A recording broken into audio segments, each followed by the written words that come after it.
Hello everyone, कैसे हैं आप लोग। छत्तीसगढ़ एलआरसी में हमने अप टू सेक्शन 240 कवर कर लिया था। सेक्शन 241 से अब हम इस लेक्चर में स्टार्ट करेंगे और अप टू सेक्शन 248 तक देखेंगे। उसके बाद लास्ट वीडियो लेक्चर जो रहेगा उसमें ये एक्ट कंप्लीट हो जाएगा हमारा। ये प्रोविजंस कुछ बड़े हैं इसलिए इसको थोड़ा टाइम लग रहा है कवर करवाने में, है ना। चलिए स्टार्ट करते हैं। 241 से स्टार्ट करने से पहले अगर आपने चैनल को सब्सक्राइब नहीं करा है तो चैनल को प्लीज सब्सक्राइब कर लीजिए ताकि थोड़ा मोटिवेशन मुझे मिल जाए और जितने भी इंपॉर्टेंट अपडेट्स है टाइम टू टाइम आप तक पहुंच जाए। अब बहुत जल्दी मैं लाइव क्लासेस भी स्टार्ट करने वाला हूं। आईपीसी या एविडेंस में से एक सब्जेक्ट हम लोग उठाएंगे और डेली बेसिस पे उसकी क्लासेस रन करेंगे। ऑलराइट, चलिए जुड़ जाइएगा हमारे साथ में। स्टार्ट करते हैं। 241 measures to prevent theft of timber from government forest. जब भी स्टेट गवर्नमेंट को ऐसा कुछ लगता है कि जो फॉरेस्ट एरिया है वहां से जो टिम्बर उसकी चोरी काफी बढ़ रही है या हो रही है ना। तो उस चोरी को रोकने के लिए, थेफ्ट ऑफ टिम्बर, उस टिम्बर की चोरी को रोकने के लिए अगर उसको लगता है तो उस फॉरेस्ट एरिया से एडजॉइनिंग जितने भी विलेजेस हैं वहां पे पब्लिक इंटरेस्ट में वो क्या करते हैं, स्टेट गवर्नमेंट क्या करेगी, पब्लिक इंटरेस्ट में रेगुलेट करना चालू कर देगी। काय को, जो ट्रीज हैं उनकी फेलिंग मतलब गिराना या हटाना, रिमूवल, है ना, इसको रेगुलेट करना चालू कर देगी। जो भी विलेजेस लगे हुए हैं फॉरेस्ट एरिया से वहां पे, तो ऑटोमेटिकली यहाँ पे भी इफेक्ट आएगा, है ना। ये सोचते हुए वो इस तरह का कोई आदेश निकालेगी और जब ऐसा कुछ होगा, इस तरह से कोई डिसीजन लिया जाएगा तो ये जो एरियाज हैं जहाँ पे रेगुलेट करा जाएगा ये, इसको डिक्लेयर कर दिया जाएगा एज नोटिफाइड एरिया। ये सेक्शन का क्रक्स है ना। सब सेक्शन 1 भी यही बोलता है। अब आगे चलते हैं। 241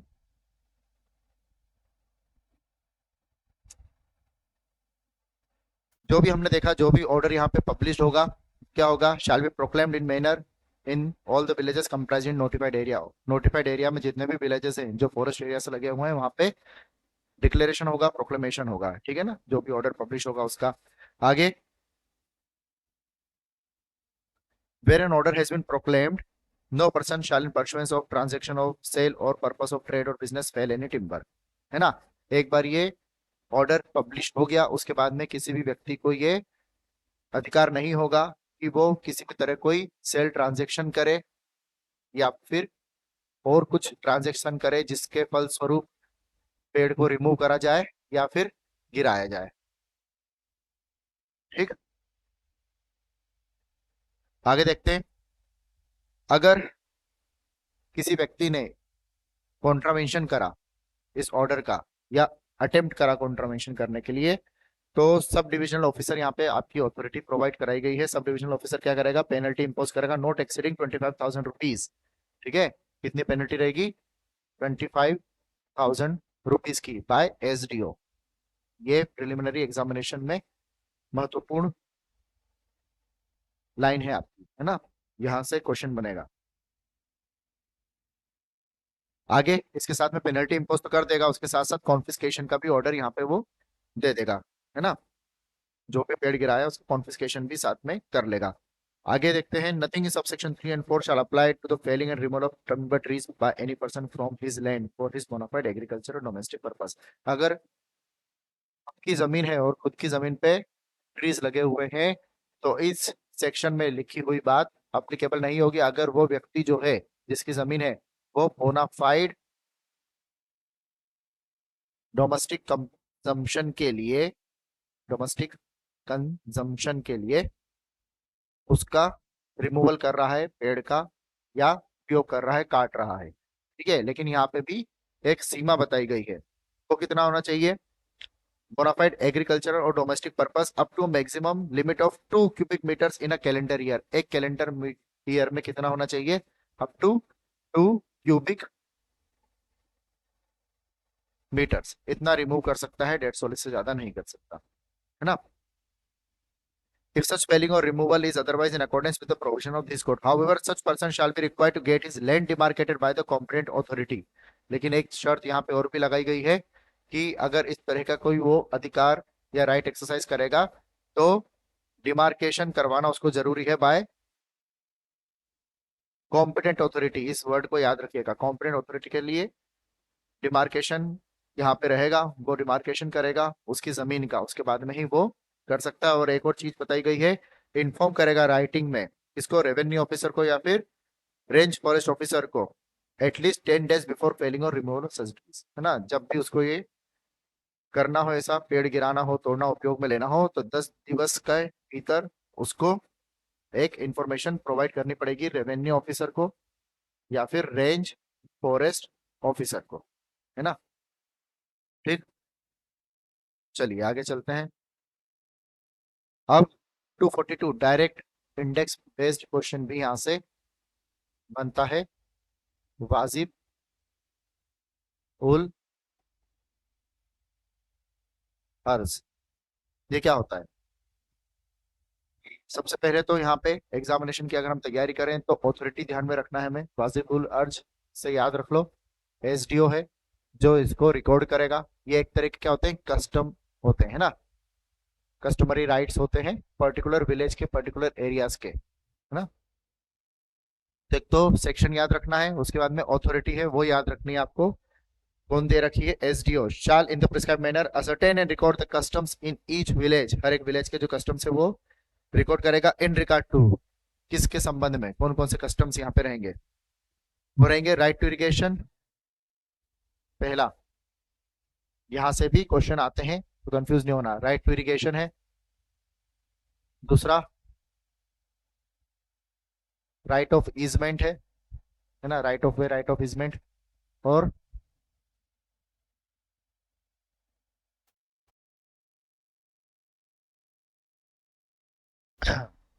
right of fishing, right to fishing, है ना। ये तीन यहाँ पे दे रखे हैं। आगे देख लेते हैं। इन एनी लैंड और वाटर नॉट बिलोंगिंग और controlled by the state government और local authority and such record shall be known as वाजिब उल अर्ज। तो ये कहाँ पे होंगे, ऐसी कोई जमीन पे या फिर वाटर पे जो कि स्टेट गवर्नमेंट के या लोकल अथॉरिटी के एक्सरसाइज या कंट्रोल या मैनेजमेंट से बाहर होंगे, तब इन सारी जो कस्टम्स हैं वो क्या कहलाएंगे, वाजिब उल अर्ज में उनकी एंट्री रिकॉर्ड हो जाएगी, है ना। रिकॉर्ड एंट्री हो जाएगी और वो वाजिब उल अर्ज कहलाएंगे जो रिकॉर्ड्स रहेंगे। आगे ये भी पब्लिश होगा, एक बार ये एंट्रीज हो गई तो ये पब्लिश होंगे। उसके बाद में अगर कोई पर्सन एग्रीव्ड है इस तरह की एंट्री से, तो 1 साल के भीतर भीतर वो क्या कर सकता है, इंस्टीट्यूट कर सकता है सिविल सूट इस एंट्री को मॉडिफाई कराने के लिए या फिर कैंसिल करने के लिए। यहाँ पे 1 साल वाली चीज आप लोग ध्यान रखिएगा, वो भी एग्जामिनेशन में डायरेक्ट पूछी जाती है। आगे बढ़ते हैं। The record made under subsection 1 be final and conclusive. ये जो रिकॉर्ड्स यहाँ पे बनाए जाएंगे ये फाइनल और कंक्लूसिव होंगे, लेकिन अगर कोई सिविल कोर्ट का आदेश आता है तो उसको ध्यान में रखते हुए ही आगे की कार्रवाई की जाएगी, है ना। अगर सिविल कोर्ट का आदेश आया है मॉडिफाई करने के लिए तो फिर ये अपने आप में जो फाइनल और कंक्लूसिव वर्ड है ये हट जाएगा, है ना, subject to the decision of orders of civil court. आगे द एसडीओ में on the application of any person interested therein और in his own motion, SDO क्या करेगा, किसी व्यक्ति के जो इंटरेस्टेड पर्सन होगा उसकी एप्लीकेशन पे या फिर खुद के मोशन पे इस तरह की एंट्री को मॉडिफाई कर सकता है और नई एंट्री भी वहां पे डाल सकता है इन द वाजिब उल अर्ज on any of the following grounds. यहाँ पे कुछ ग्राउंड्स बताए गए हैं, है ना, वो एक बार देख लीजिएगा, कुछ खास नहीं है। और नहीं समझ आए तो कमेंट बॉक्स में बताइएगा, मैं उसका आपको फिर एक अलग से सेपरेट वीडियो लेक्चर लेके वो भी क्लियर कर दूंगा अगर समझ नहीं आए तो, ठीक है। सेक्शन 243 आबादी, अगेन इंडेक्स बेस्ड बहुत जरूरी है। और क्या कहता है ये, where the area reserve for आबादी in the opinion of the collector insufficient, है ना। 243 ऑथोरिटी है कलेक्टर, कलेक्टर को जब भी लगता है कि किसी विलेज में आबादी का जो एरिया है वो क्या है, इनसफिशियंट है। तो वहां की जो अनऑक्यूपाइड अनऑक्यूपाइड लैंड है उसमें से कुछ एरिया वो लेके आबादी का एरिया घोषित कर सकेगा। ठीक है,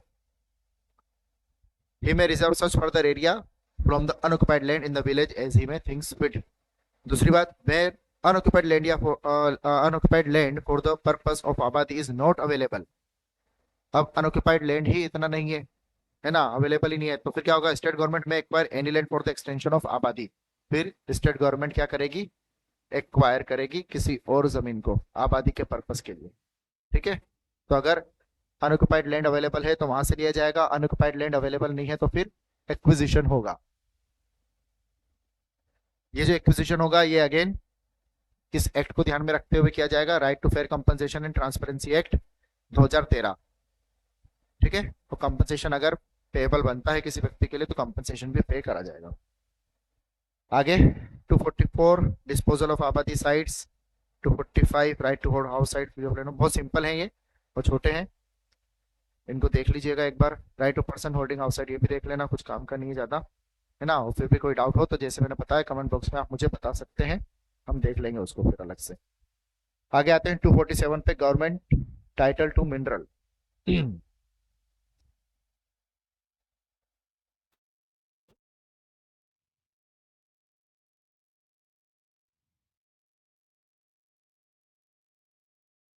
किसका अधिकार रहेगा, unless it is otherwise expressly provided by the terms of grant made by the contract by the government. जितना भी मिनरल माइंस एंड क्वारीज है उस पर अधिकार किसका रहेगा, स्टेट गवर्नमेंट का रहेगा। The right to all minerals mines and quarries shall vest in the state government which shall have all the powers necessary for the proper enjoyment of such rights। है ना, तो सबसे पहले अधिकार किसका हो गया, क्योंकि जमीन स्टेट गवर्नमेंट की है, तो अगर वहां से कुछ मिनरल माइंस वगैरह निकल रहे हैं तो किसका अधिकार है, स्टेट गवर्नमेंट का रह गया। अब आगे, the right to mines and quarries include right of access to land. अब जहां पे माइंस वगैरह क्वारी है तो वहां पे उसको एक्सेस करने के लिए किसी जमीन की भी जरूरत पड़ेगी, है ना। तो पैसेज वाली जो बात हमने देखी थी वो यहाँ पे भी अप्लीकेबल होती है, तो यहाँ पे जो पैसेज रहेगा उसका भी अधिकार बताया गया है ना, राइट टू एक्सेस का। Right of access to land for the purpose of mining and quarrying, है ना। उसके साथ ही right to acquire such other land as may be necessary. अब यहाँ पे कुछ स्टोरेज वगैरह के लिए या मशीनरी के लिए भी जगह चाहिए रहती है ना। तो जितने भी ये सब्सिडरी लैंड होते हैं ये भी, इनके ऊपर भी अधिकार रहेगा और स्टेट गवर्नमेंट इसको भी नोटिफाई करेगी।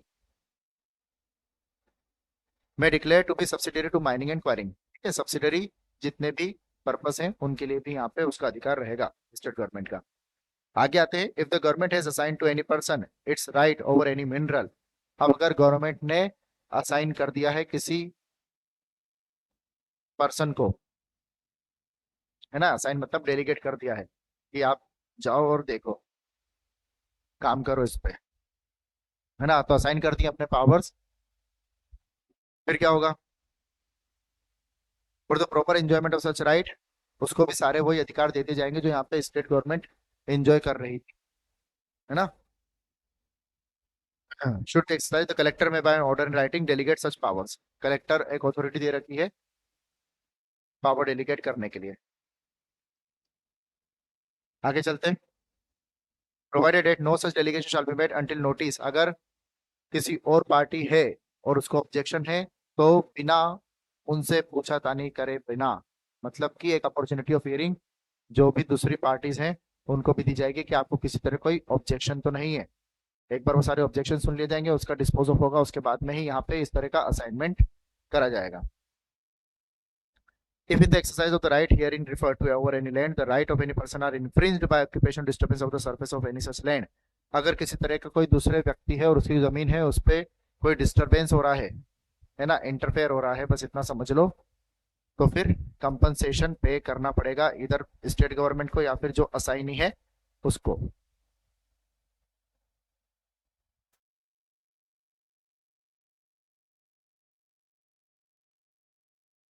ठीक है, कंपनसेशन पे करना पड़ेगा अगर किसी और की जमीन पे कुछ डिस्टरबेंसेस हो रहे हैं तो।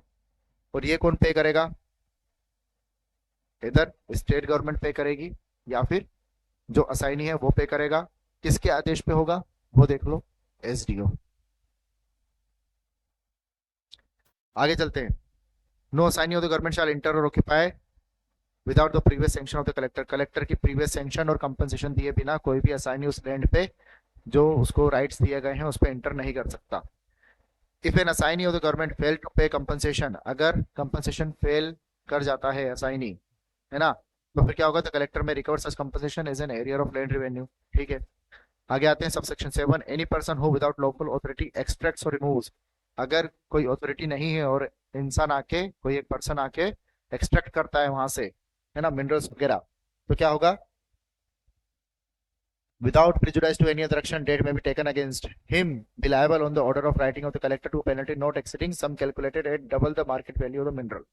तो कलेक्टर के आदेश पे जो भी दूसरी कार्रवाई होगी, है ना, अदर एक्शन, उनको छोड़ यहाँ पे क्या होगा, उससे जो भी मिनरल जितना उसने निकाला है, मान लो कि वो 100 रुपीज का निकाला है, जो उसकी मार्केट वैल्यू है जिस दिन उसने निकाला है, तो उससे ट्वाइस द अमाउंट या डबल द अमाउंट रिकवर करा जाएगा, है ना, ट्वाइस द सम, 200 रुपए पेनल्टी इंपोज करी जाएगी उस पर।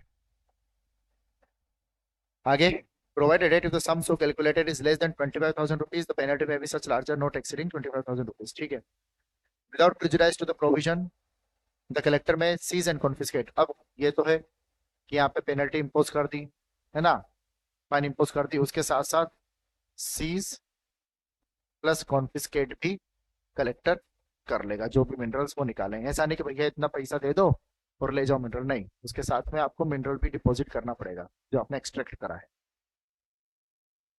ठीक है, तो लेंथी है थोड़ा सेक्शन ये वाला, लेकिन बहुत इजी वे में इसको मैंने समझाया है, उतना ही याद कर लो, आपके एग्जामिनेशन में आपको कोई समस्या नहीं रहेगी, है ना। 248 penalty for unauthorisedly taking position of land. अगर किसी इंसान ने अनऑथराइज्ड पोजीशन लिया है एक लैंड का, तो यहाँ पे उसकी पेनल्टी की बात बताई गई है, ऑथोरिटीज बताई गई है ना। टेक्स और remains in position of any land, मतलब अनऑक्यूपाइड लैंड होगा, है ना, सर्विस लैंड होगा, आबादी होगा, कुछ भी हो सकता है। तो ऑथोरिटी को ने may be summarily ejected by order of the tehsildar. किसके ऑर्डर पे, तहसीलदार के ऑर्डर पे समरली इजेक्ट हो जाएगा वो व्यक्ति जिसने अनऑथराइज्ड पोजीशन रखा हुआ है या फिर रह रहा है वहां पे। पहली बात तो ये। अब अगर कोई क्रॉप या बिल्डिंग वहां पे उसने खड़ी कर दी है तो उसका रिमूवल वहां पे करवाना जरूरी है ना। अगर रिमूवल नहीं होता है तो तहसीलदार क्या कर लेगा, फॉरफिट कर लेगा उन क्रॉप्स को, उस बिल्डिंग को। Any properties of forfeited shall be disposed of, ऐसे तहसीलदार में डायरेक्ट। ठीक है, अगर रिमूवल होता है बाद में, है ना, तो जो उसकी कॉस्ट है, रिमूवल मतलब अगर व्यक्ति खुद कर लेता है तो कोई दिक्कत नहीं है, नहीं होता है, नहीं करता है, वो फेल करता है रिमूव करने से उन क्रॉप्स को, बिल्डिंग को, जो भी इंप्रूवमेंट वहां पे बनाए हैं, तो क्या होगा, तहसीलदार उसको फॉरफिट कर लेगा और बाद में जो रिमूवल का खर्चा आएगा वो भी रिकवरेबल रहेगा उसी व्यक्ति के द्वारा as an arrear of land revenue. ठीक है ना। आगे देखते हैं, यहां तक हो गया। Such person shall also be liable at the description of tehsildar. अब यहां तक तो हो गया कि कॉस्ट भी रिकवर हो गई, उसको इजेक्ट भी कर दिया, है ना। अब liable at the description of tehsildar, tehsildar के विवेक के ऊपर अगर तहसीलदार को जरूरी रखता है तो क्या आदेश दे सकता है, to pay the rent of the land for the period of unauthorised occupation. जितने समय आप वहां पे रहे हो उतने समय का आप क्या पे करो, रेंट। जितने भी समय रहे हो उतने समय का रेंट पे करो। किस रेट के हिसाब से वो देखते हैं, at twice the rate at for such land in locality, twice, है ना। यहाँ पे भी ट्वाइस है, मतलब 100 रुपए रेंट बन रहा था, अगर आपका टोटल जितने टाइम पीरियड के लिए आप रहे तो आप 200 दो, है ना। आगे देखो और क्या इंपोज कर सकता है पेनल्टी के रूप में, एंड टू फाइन विच में एक्सटेंड टू 25,000 रुपीज। फाइन कितनी, अप टू 25,000 रुपीज, 25 के। और फर्दर फाइन की भी बात करी गई है, फर्दर फाइन भी इम्पोज कर सकता है। यहाँ तक तो उसने कर दिया, लेकिन उसके बाद भी फिर किसी तरह कोई इंटरफेरेंस है ना, और रिमूवल नहीं हो रहा है, वो खाली नहीं कर रहा है जमीन को, तो further fine 200 rupees per day के हिसाब से भी इम्पोज होगी, जब तक कि इस तरह का कोई पोजीशन कंटिन्यू हो रही है, अनऑथराइज्ड पोजीशन कंटिन्यू हो रही है। पर डे के हिसाब से 200 रुपये लगेंगे। For every day on which such unauthorised occupation position continues after the date of the first ejectment, जिस दिन फर्स्ट इजेक्टमेंट हुआ था उसके बाद में जितने दिन कंटिन्यू रहा है, फर्दर फाइन ये लग सकती है। ठीक है ना। Now the tahsildar may apply the whole or any part of the fine to compensate person who may in opinion have suffered loss or injury. जितने भी फाइन आई है वो कंपनसेट करने के लिए यूज में ला सकता है ना। अब यहाँ पे कुछ डेट्स वगैरह दे रखी है, वो आप देख लीजिएगा, महाकौशल रीजन की, विंध्य प्रदेश वगैरह की, है ना। आगे आते हैं, अगर ग्राम पंचायत ने 1A में ग्राम पंचायत ने कोई रिजोल्यूशन पास करा है, उनको पता पड़ा है कि कोई अनऑथराइज्ड पोजीशन हुआ है, तो तहसीलदार क्या करेगा, जैसे ही उसके पास में वो इन्फॉर्मेशन आएगी स्टार्ट कर देगा प्रोसीडिंग को। And under this section within 30 days from the date of receipt of information of such resolution, start करके कंप्लीट कर देगा कितने दिवस के भीतर भीतर,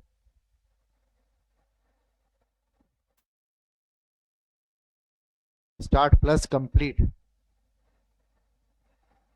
30 days रिसिप्ट से, जिस दिन इंफॉर्मेशन आई है। ठीक है ना।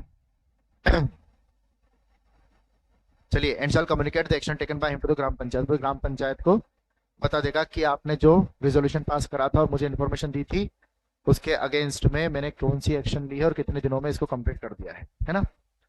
Now it shall not be competent to tehsildar to impose a fine of amount exceeding 10,000 rupees. Tehsildar के लिए 10,000 से ज्यादा की पेनल्टी लगाना यहाँ पे क्या नहीं है, उचित नहीं है, कॉम्पिटेंट नहीं है वो। But if in any case he considers that circumstance of the case warrant imposition of higher fine, लेकिन अगर केस ऐसा है कि उसको लगता है कि हायर फाइन देनी चाहिए, तो क्या होगा, वो रिफर कर देगा केस को, किसको, एसडीओ को। तहसीलदार रिफर कर देगा एसडीओ को अगर 10,000 से ज्यादा की फाइन इंपोज करना है तो, और फिर वो 25,000 तक की फाइन इंपोज कर सकता है वहां पे एसडीओ। आगे देखते हैं, if any person continues in unauthorized occupation or possession of land for more than 7 days after the date of order of ejectment, अगर 7 दिवस के भीतर भीतर वो खाली नहीं करता है ना। पहले तो यह था कि फर्दर फाइन जितने भी दिन रहता है वो फर्स्ट इजेक्टमेंट के बाद में वो लगती रहेगी 7 दिन तक, या उससे ज्यादा अगर वो रहता है तो उसके बाद में क्या होगा, है ना, वो खाली नहीं करता जमीन को। Then without prejudice to the fine that may be imposed there under, जो भी फाइन लग रही थी वो तो लगेगी सही, उसके साथ साथ सिविल इम्प्रिजनमेंट उसको हो जाएगा। कितना, सब डिविजनल ऑफिसर के द्वारा सिविल इम्प्रिजनमेंट उसको होगा for a period of 15 days in case of first ejectment. पहले इजेक्टमेंट के लिए 15 days होगा, और अगर सब्सिक्वेंट इजेक्टमेंट होता है और फिर से वो इस तरह से काम करता है तो 3 महीने तक के लिए सिविल इम्प्रिजनमेंट की सजा यहाँ पे प्रोवाइड करा रखी है।